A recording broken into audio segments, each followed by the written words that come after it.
দর্শক, এই জায়গাটা একটা আন্দারপাড়া বলা হয়, প্রচলন আছে এখানে আন্দারপাড়া। খুব ভয়ঙ্কর একটা জায়গা, মানে ছোট্ট একটা জায়গা, পুরনো প্রায় 100 থেকে 150 বছর আগে এখানে একটা মন্দির ছিল। তো মন্দিরে সেই মন্দির অনুযায়ী এখানে যে পুরনো গাছ আছে আমার পিছনে, এই জঙ্গল, এখানে এখনো সেই পূজা করা হয়। তো মূলত সে মন্দির নেই, কিন্তু মন্দিরের অস্তিত্ব কিছুটা পাওয়া যায় আর কি। তো এখানে বলা হয় যে কয়েকশো বছর আগে, 1 থেকে 150 বছর আগে মন্দির ছিল, কালী মন্দির নাকি, সেজন্য আন্দারপাড়া সমিতি বলা হয় তারা, এখানে আন্দারপাড়া বলে। তো এখানে আসছি দেখার জন্য। তো এসে দেখি জঙ্গল ঠিকই আছে, তো অনেক অন্ধকারও লাগে, দিনের বেলা অন্ধকার, মানে মোটামুটি ছোট জঙ্গল হলেও ভয়ঙ্কর।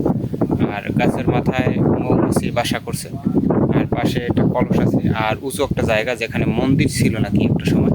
তো মন্দিরের যে অস্তিত্ব, তা একটা জায়গা, উঁচু একটা জায়গা, আর পাশাপাশি পুরোনো একটা দেওয়াল, যেটা পুরোনো একটা দেওয়াল। দেওয়াল দ্বার বোঝা যায় যে এখানে অবশ্যই একটা সময় মন্দির ছিল, এরকম একটা নতুন দেখা যায়।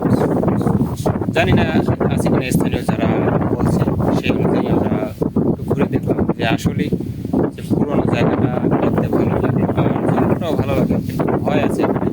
আর এই জঙ্গলটাকে তারা পুজো করে